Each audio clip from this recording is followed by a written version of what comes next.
ಈ ದಿನ ನಮ್ಮ ಮಲೆ ಮಹದೇಶ್ವರ ಬೆಟ್ಟದಲ್ಲಿ ಸಚಿವ ಸಂಪುಟ ಸಭೆಯನ್ನು ಆಯೋಜಿಸಲಾಗಿರ್ತದೆ. ಈ ಸಂಬಂಧಿತ ಇಲ್ಲಿ ನಮ್ಮ ರೈತ ಸಂಘದ ಮುಖಂಡರು ಮತ್ತು ಎಲ್ಲರೂ ಸಹ ಇಲ್ಲಿಗೆ ಆಗಮಿಸಿದ್ದಾರೆ. ಈ ಸಂಬಂಧಿತ ಒಂದಷ್ಟು ಮಾಹಿತಿಗಳನ್ನು ಕಲೆ ಹಾಕ್ತೀನಿ, ದಯವಿಟ್ಟು ನಿರೀಕ್ಷಿಸಿ. ಹೇಳೋಣ. ಏನಿವತ್ತು ಮಲೆ ಮಹದೇಶ್ವರ ಬೆಟ್ಟದಲ್ಲಿ ಸಂಪುಟ ಸಭೆ ನಡೀತಾ ಇದೆ. ಇದು ಸಂತೋಷಕರ ಸುದ್ದಿ. ಅದೇ ಸಮಯದಲ್ಲಿ ನಾವು ಕರ್ನಾಟಕ ರಾಜ್ಯ ರೈತ ಸಂಘದ ಅನೂರು ತಾಲೂಕು ಘಟಕದ ಎಲ್ಲ ಕಾರ್ಯಕರ್ತರು ನಾವು ಬಂದಿದ್ದೀವಿ. ನಮ್ಮ ಅನೂರು ತಾಲೂಕಿನಲ್ಲಿ ನಡೀತಿರುವ ಮಲೆ ಮಹದೇಶ್ವರ ಬೆಟ್ಟದ ಸಂಪುಟ ಸಭೆಯಲ್ಲಿ ಅನೂರು ತಾಲೂಕಿಗೆ ಸಾಕಷ್ಟು ನಾವು ಬೇಡಿಕೆಗಳನ್ನು ಇಟ್ಟಿದ್ದೋ ಅದು ಈಡೇರುತ್ತೆ ಅಂತ ನಮ್ಗೆ ವಿಶ್ವಾಸ ಇದೆ. ಆ ಬೇಡಿಕೆಗಳು ಎಲ್ಲ ಈಡೇರಿಸಲಿ ಅಂತ ಈ ಮಲೆ ಮಹದೇಶ್ವರ ಸನ್ನಿಧಿಯಲ್ಲಿ ನಾವು ಬೇಡ್ಕೊತಾ ಇದ್ದೀವಿ. ಹಾಗೆ ನಾವು ಕೂಡ ಸಂಪುಟ ಸಭೆ ಇಲ್ಲಿ ರಚನೆ ಆದಾಗ ಒಂದು ಪಾದಯಾತ್ರೆ ಮಾಡ್ತೀನಿ ಅಂತ ಒಂದು ಘೋಷಣೆಯನ್ನು ಕೂಡ ಮಾಡಿದ್ದು ಅನೂರು ತಾಲೂಕು ಸಮಿತಿಯಿಂದ. ಅದೇ ರೀತಿ ನಾವು 23ನೇ ತಾರೀಕು ಹೊರಡಕ್ಕೆ ರೆಡಿಯಾಗಿದ್ದು. 22ನೇ ತಾರೀಕು ನಮ್ಮ ಶಾಸಕರಾದ MR ಮಂಜುನಾಥ್ ಅವರು ಕರೆದು ನಮ್ಮ ಸಂಪುಟ ಸಭೆ ನಮ್ಮ ತಾಲೂಕಲ್ಲಿ ಆಗ್ತಾರೋದ್ರಿಂದ ನಮ್ಮದು ಗೌರವ ಮಾಡೋಣ. ಮತ್ತು ನಿಮ್ಗೇನು ಬೇಡಿಕೆ ಇದೆ ಅದನ್ನು ನಾವು ಸ್ವತಃ CM ಅವ್ರ ಹತ್ರ ಭೇಟಿ ನೀಡಿಸಿ ಅದ್ರ ಬಗ್ಗೆ ನಾನು ಚರ್ಚೆ ಮಾಡಿ ನಿಮಗೆ ಮಾತಾಡೋಕ್ಕೆ ಅವಕಾಶ ಮಾಡಿಕೊಡ್ತೀನಿ ಅಂತ ಹೇಳಿ ಈ ಪಾದಯಾತ್ರೆಯನ್ನು ಕೈ ಬಿಡಿ ಅಂತ ಹೇಳಿದರು. ಆದರೆ ನಾವು ಪಾದಯಾತ್ರೆಯನ್ನು ಹಮ್ಮಿಕೊಂಡಿದ್ದೋ, ನಾವು ಪಾದಯಾತ್ರೆಯನ್ನು ಮಾಡ್ತೀವಿ.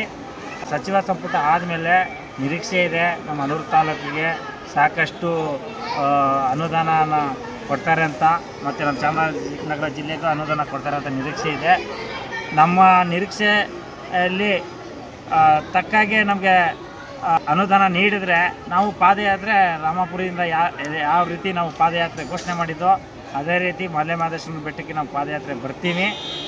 ಕೊನೆ ಪಕ್ಷ ನಮ್ಮ ನಿರೀಕ್ಷೆ ಮೀರಿ ನಮ್ಮ ನಿರೀಕ್ಷೆ ತಕ್ಕಾಗೆ ನಮಗೆ ಅನುದಾನ ಆಗಲಿಲ್ಲ ಅಂದರೆ ಮುಂದಿನ ದಿನದಲ್ಲಿ ನಾವು ವಿಧಾನಸೌಧಕ್ಕೆ ಅನೂರಿಂದ ಪಾದಯಾತ್ರೆಯನ್ನು ಹೋಗ್ತೀನಿ ಅಂತ ಹೇಳಿದ ಮಾತನ್ನ ಏನಿವತ್ತು ರಾಜ್ಯ ಸರ್ಕಾರ ಇಡೀ ಸಚಿವ ಸಂಪುಟ ಇವತ್ತು ನಮ್ಮ ಮಲೆ ಮಹದೇಶ್ವರನ ಬೆಟ್ಟದ ತಪ್ಪಲಿನಲ್ಲಿ ನಡೀತಾ ಇದೆ. ನಿಜಕ್ಕೂ ಒಂದು ಸಂತೋಷಕರವಾದಂಥ ವಿಚಾರ. ಯಾಕೆಂದರೆ ಇಡೀ ರಾಜ್ಯದಲ್ಲೇ ಅತ್ಯಂತ ಹಿಂದುಳಿದ ಜಿಲ್ಲೆ ಅಂದರೆ ಚಾಮರಾಜನಗರ ಜಿಲ್ಲೆ. ಇದಕ್ಕೆ ವಿಶೇಷವಾದಂಥ ಒಂದು ಅನುದಾನವನ್ನು ಕೊಡ್ತಾರೋ ಅನ್ನೋ ಒಂದು ನಿರೀಕ್ಷೆ ಇದೆ. ಮತ್ತು ಅದೇ ರೀತಿ ಏನು ಈ ತಾಲೂಕು ರಾಜ್ಯದಲ್ಲೇ ಅತಿ 3ನೇ ಹಿಂದುಳಿದ ಪ್ರದೇಶವಾಗಿದೆ. ನಾವೀಗಾಗಲೇ ಮಾನ್ಯ ಉಪಮುಖ್ಯಮಂತ್ರಿಗಳಾದ DK ಶಿವಕುಮಾರ್ ಭಾರಿ ನೀರಾವರಿ ಸಚಿವರಾಗಿದ್ದರು. ಅವ್ರನ್ನ ಇವಾಗ ಭೇಟಿ ಮಾಡಿ ನಾವು ಏನು ಅನೂರು ಭಾಗದಲ್ಲಿ ಮಳೆ ಆಶ್ರಿತ ಜಲಾಶಯಗಳು ಇರೋದ್ರಿಂದ ತಾವು ಈ ಒಂದು ಪ್ರದೇಶಕ್ಕೆ ಏನು ನದಿ ಮೂಲದಿಂದ ಎಲ್ಲ ಜಲಾಶಯಗಳು ತುಂಬಿಸಿದ್ರೆ ಇಡೀ ಅನೂರು ಕ್ಷೇತ್ರ ಒಂದು ಸಮೃದ್ಧಿಯಾಗದಲ್ಲಿ 2 ಮಾತಿಲ್ಲ ಅಂತೇಳಿ ಇವತ್ತು ನಾವು ಅವರಲ್ಲಿ ಮನವರಿಕೆ ಮಾಡಿಕೊಟ್ಟಿದ್ದೀವಿ.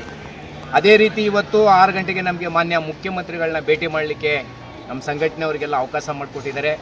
6 ಗಂಟೆಗೆ ನಮ್ಮ ಈ ತಾಲೂಕಿನ ಅಥವಾ ನಮ್ಮ ಜಿಲ್ಲೆಯ ಎಲ್ಲ ಸಮಸ್ಯೆಗಳನ್ನ ಮಾನ್ಯ ಮುಖ್ಯಮಂತ್ರಿಗಳಲ್ಲಿ ನಾವು ಬೇಡಿಕೆ ಇಡ್ತೀವಿ.